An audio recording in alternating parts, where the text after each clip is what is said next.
I'm going to be teaching you my version of the Cacio e Pepe, which is the Italian minimalist spaghetti that I learned when I was studying in Europe and I was in college. This is super affordable when you're in Europe because we're using local cheese. We really just want to be able to support local wherever in the world you are, like I always advocate and I always talk about. So when I was living in Europe, this was a super easy meal to prepare before school or something I would maybe eat before going to work. Kasi nagtrabaho ako sa Paris when I was a working student. I had a job as a secretary sa isang press agency, and apart from that, nag-stint din ako as a concierge and I was teaching English sa Chinatown. So, lagi talaga ako may baon, and ito yung pinaka-go-to ko ng time na yun kasi madali lang siya. It's super minimalist. Konti lang ang ingredients na kailangan.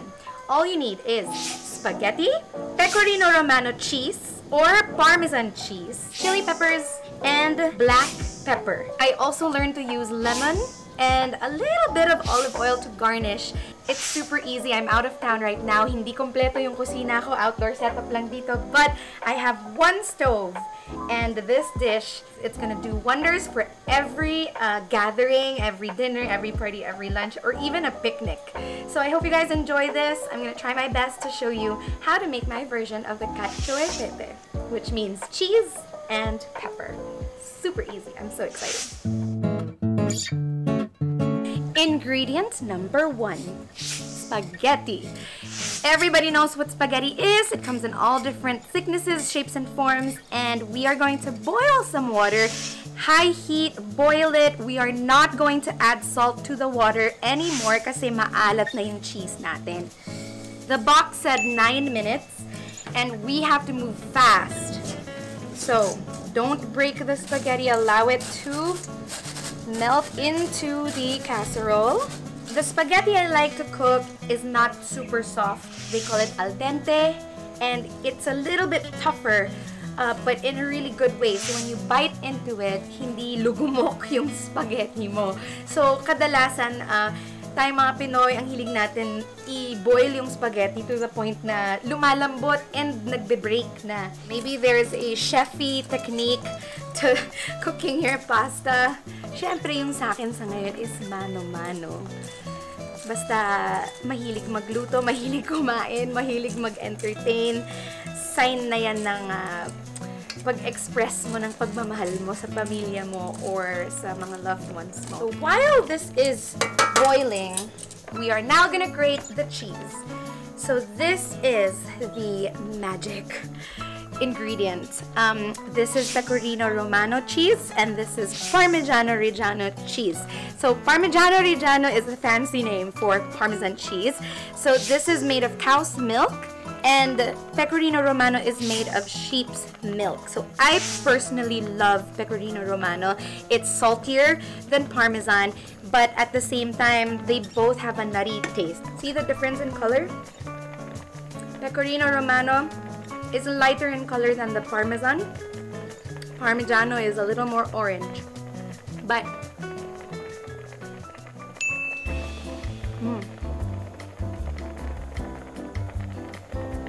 Parmesan is milder than Pecorino, and that's partly why I like using Pecorino because it adds that nice salty flavor. But you can use Parmesan alone, Pecorino alone, or like I like it, I like to mix the two. So let's grate. I like using a lot of cheese. I like to use the finer grate. Labor of love! So mas marami akong ilalagay na Pecorino Romano kasi gustong-gusto ko talaga yung flavor nito. Para lang siyang Parmesan, pero for me, mas okay siya for this recipe. This is the star ingredient in Cacio e Pepe. I learned this from a friend of mine living in France.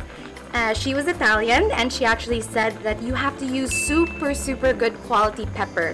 So if you are not sure, you just get a whole peppercorn that you can find in markets, and then you toast them.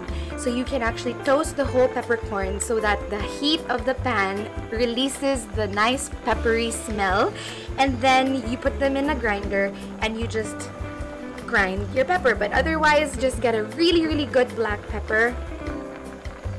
And we season the cheese. So this is just right, okay?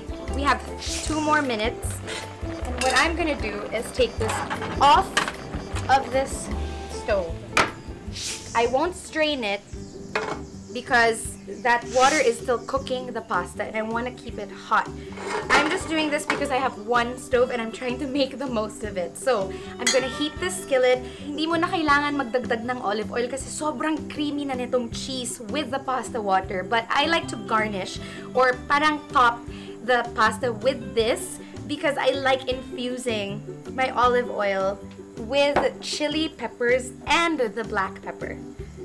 Infuse this olive oil with the heat of the pan. And remember, the pasta is still cooking in the casserole. So this is a super quick thing that we're gonna do. Now here's the secret. We have to take a little bit of pasta water with the starch kung saan niluto yung pasta. And now we take the pasta with the water without straining. Put it in, turn the heat off, and watch what we're gonna do. And now we're gonna dump it into the cheese. And that's where it all happens. Now you don't need any cream for this because the water from the pasta and yung cheese, yan na yung mismong magbibigay ng creaminess niya. So let's add a little more cheese here, the Pecorino Romano, and I like to top it with my Parmesan. Mauubo ko lang sa pepper. Let's mix again. Look how creamy. And because hindi natin drain yung pasta, nandyan pa yung pasta water.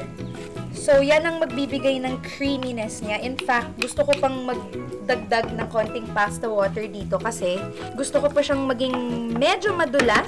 Yung pinaglutuan ng spaghetti, yung pasta water niyan, may starch na yan. So, yan ang pampasarap nito. Ito ang sikreto ng mga Italiano. Linalagyan nila ng pasta water ang pasta dish nila. And yan ang nagbibigay ng creaminess talaga pag nahaluan na ng cheese. See, hindi siya dry. Diba, kadalasan pag nagpapasta tayo na may cheese, dry na dry. Super sarap na nito. Okay? You can still top it off with the star ingredient, pepper. Sometimes, the more pepper in this dish, the better. So, let's add pa konti. Okay? And, what I like to do is add a little lemon juice. Just a little bit to brighten this up. Now let's plate. O diba, natutunan ko to sa mga chef friends ko. Ito pala yung way para hindi sabog yung spaghetti mo sa bowl. Tingnan nyo, ang galing. Oh, nakaka-restaurant, diba? I also love putting chunks of cheese kasi pag nakagat yan ng guest nyo, wow, super sarap. Lalo kung mahilig sila sa cheese.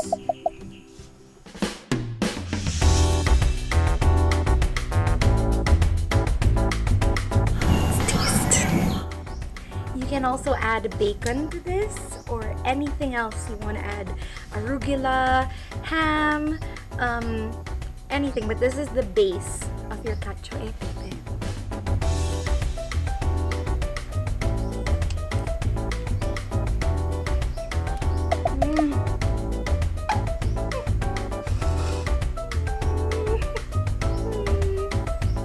So remember guys, pag kinain nyo tong cacio e pepe, pag prepare nyo to, dapat mainit na mainit para melted na melted yung cheese.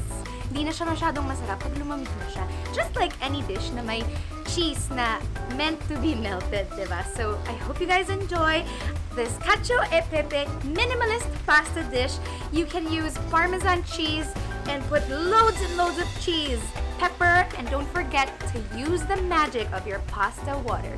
See you on the next video.